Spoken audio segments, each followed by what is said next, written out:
নাগর তৈরি হবে না। কোয়ালিশন সরকারের বিকল্প নাই। এক দলের ক্ষমতা দিলে স্বৈরচার ইবলিসে কহ তুইও সব কিছু বাতরান দিল খাইবি দুইটাতে। আল্লাহ কো না, তুমি ৬টা ৩৫ মিনিটে খাইবা, দিল্লিতে সাউয়ের পানি খাইবা।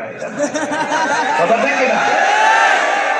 কাম তারা কোন জরুরি সূরা দোকানে বলছে কত ইটনা মিটা ময়নের হোটেল রিসোর্ট রেখে পালিয়ে গেছে। সূরার দোকান ইনফরমেশন দিচ্ছে বিশ্ববাসীকে কত সংসদ ভবন রেখে পালিয়ে গেছে।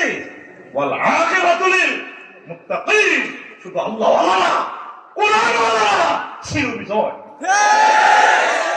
এই তাকবীর, আল্লাহু আকবার, এই তাকবীর, আল্লাহু আকবার। হযরত আল্লামা ফেরাউন রাদিয়াল্লাহু তাআলা রিজেন লেটার দিতে পারছে, রিজেন লেটার দিতে পারছে। তার রিজেন আরো 20 বছর আগে দেখছি জিব্রিল আমিন যখন সে তাহাজ্জুদ পড়ে গুহার ভিতরে জিকির আজকার করে, নীল নদের যখন জোয়ার ভাটা বন্ধ হয়েছে এলাকাতে আন্দোলন। আপনি কি খোদা না হুদা মেয়ে? আমরা খাদ্য সংকটে আছি, নীল নদের পানি শুকিয়ে গেছে, কেমনি কি করতাম? উনি আল্লাহর ইবাদত বন্দেগী করতেছে। আল্লাহ আমি না পাগল, তুমিও কি পাগলামি শুরু করছিলে? আল্লাহর লগে তার হট রিলেশন। আল্লাহকে কীর্তান সিস্টেম করি খাদ্য সংকট দূর করো, ব্যাংক ব্যালেন্স তো সব ডিসিসাইজ করে মাল মারি দাও। আচ্ছা ঠিক আছে। জিব্রিল আমিন ওই গুহাতে তারা তল্লাশি করে বের করলেন। দেখে সে আটকে উঠলো, কে তুমি, কে তুমি? আমি আপনার নোয়াখালী সিভিল কোর্টের জাস্টিস, একটা স্পেশাল মামলা এসেছে জাহাপনা, এটার আমরা কোনো রুলস পাচ্ছি না, এই মামলা কোনো নজির নেই পৃথিবীতে। তো মামলাটা কি? তো কোনো গোলাম যদি তার মালিকের হুকুম অমান্য করে তার কি শাস্তি হওয়া উচিত? কেন তাকে পানিতে ডুবে মারা উচিত? ও বস একটু লিখে সাইন মারি দেন। এমপি মন্ত্রী ইউনিয়ন চেয়ারম্যানদের পকেটে কিন্তু প্রিন্সিপালদের পকেটে কি থাকে? সিল থাকে। লিখে দিয়ে বস সিল দিয়ে দেন। চিন্তা করতেছি কি রে আমার কোন বিচারক, তার তো আমি কোন বিসিএস এ নিয়োগ দিছি আমার তো মনে পড়ে না, নাকি সে কোটাতে নিয়োগ পাইবে। এই সেদিন থেকে সে ডরাইছে। ওই নীল নদে ডুবার সময় রিজেন্ট দিয়ে আসতে পারে না। জিব্রিল আমিন ভটকি নিয়ে এসেছে আর ফেরাউন ঘোড়া। তো বেটার কত খাচ্ছ থেকে বেডিকে দিছে আমার গান পারে না, এর পড়াশোনা বন্ধুর গান। ফেরাউন এই লোহিত সাগরে বিশাল ব্রিজ দেখে মা আমি তো এই সেতু বানাই নাই, 4বার পয়সা খাইছি, 12,000 কোটি টাকা থেকে 90,000 কোটি টাকা বানাইছি। এটা তো ঘটনা কি হইল? ঘোড়াকে ব্রেক দিতেছে, মনোথা ঘোড়া জিব্রিল আমিনের ভটকির একটু গ্রাম দিতেছে, সেন্টটা কেমন ব্রেক মানে হট করে এই লোহিত সাগরের মিডে আল্লাহ তাআলা শানু পানিকে ফোন করছেন ট্রিপল মাইনে, পানি জি আল্লাহ রেডি আছে। ফাইজলামিলা আসতে এটা তো আমার দোস্তের জন্য পথ করেছি, তুই এখানে পথ নিয়ে ওর জন্য। আল্লাহ কি করতাম, আগের মতো হয়ে যাও। দুই দিক থেকে পানি এসে ফেরাউনকে ডুবাই দিচ্ছে। ফেরাউন জিব্রিল আমিন আবার বলল বস কেমন আছেন? কে কে তুমি? এই কিন্তু সে তুমি? ও জি আমি সে, আই এম জিব্রিল আমিন। কথা আমাকে একটু বাঁচাও। ও বাঁচামো, আগে এটা পড়েন, রায়টা কি লিখছেন পড়েন। এই নিষিদ্ধের রায় আপনি কারে কারে নিষিদ্ধ করেন? নিষিদ্ধ আপনি হবে, কেমন পর্যন্ত কোরআন নিষিদ্ধ হবে না।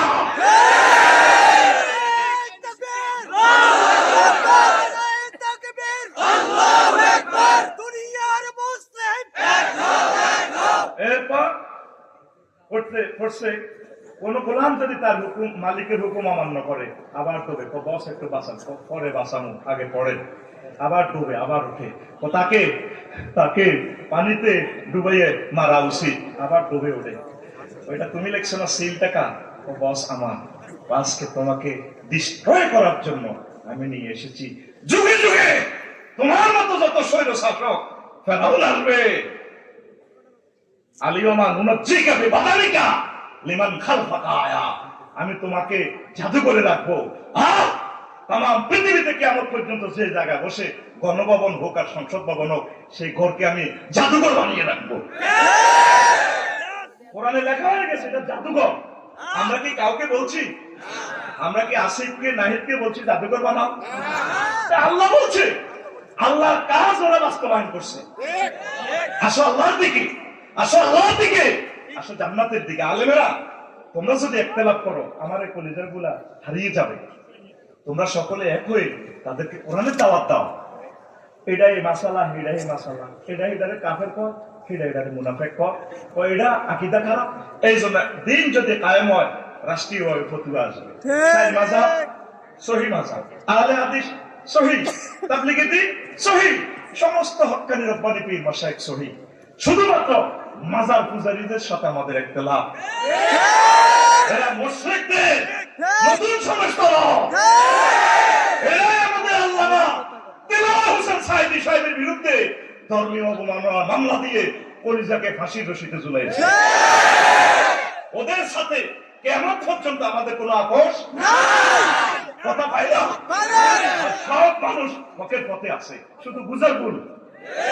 কি ভুল?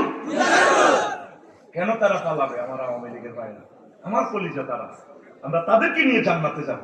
আল্লাহ রাসূল সাল্লাল্লাহু আলাইহি ওয়াসাল্লামের যুগেও যারা পালিয়েছে তাদেরকে ভালোবাসা দিয়েছে, চলে আসো না, আমরা একই পথের প্রতীক, আমরা জান্নাতের সোপানে আড্ডা দেব, চলে আসো। আমি তাদের জন্য দোয়া করি, আমার পরিজনের জন্য দোয়া করি, সকল আমরা এক একাকার। কাজটা করবে কে? ওলামায়ে হক্কানি রব্বানি। কষ্ট লাগে আলেম। 1835 সালে 1857 সালে যেভাবে তোমাদেরকে মেরে মেরে ভারতীয় উপমহাদেশের প্রত্যেকটা গাছে লটকাইছে তোমাদের লাশ, ঠিক সেই দিন তোমাদের আসতেছে।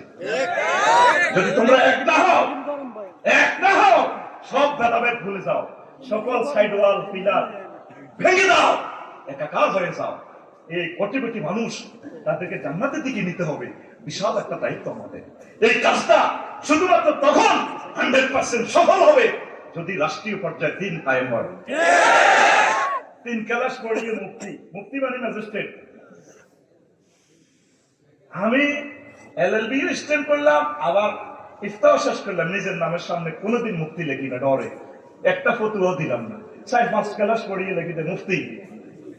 কি বোঝো তুমি মুফতি? শুধু হারাম হারাম, কাফে কাফে। নবীজের ওয়ার্কশপ হলো কায়তো ইন্ডাস্ট্রিতে, রাসূল সাল্লাল্লাহু আলাইহি ওয়াসাল্লাম তার সিলমার দিত, তুই কাফের নিরে সিলমার দো মুসলমান, সিলমার মুসলমান, সিলমার মুসলমান।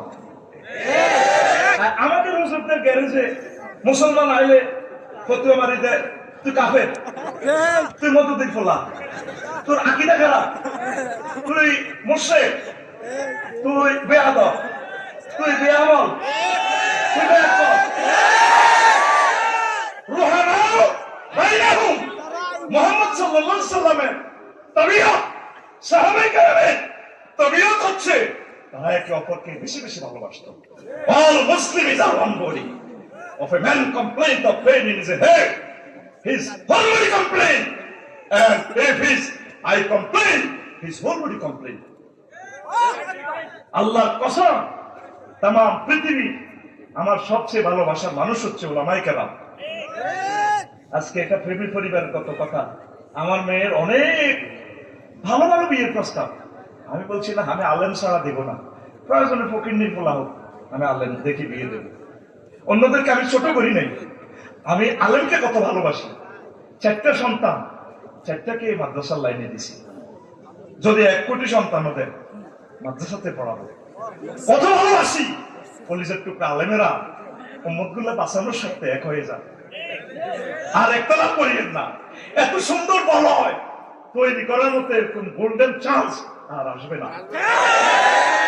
আল্লাহর ওলি ইখতিয়ারউদ্দিন মুহাম্মদ বিন বখতিয়ার খলজি দেশ স্বাধীন করেছেন, ঠিক কিনা?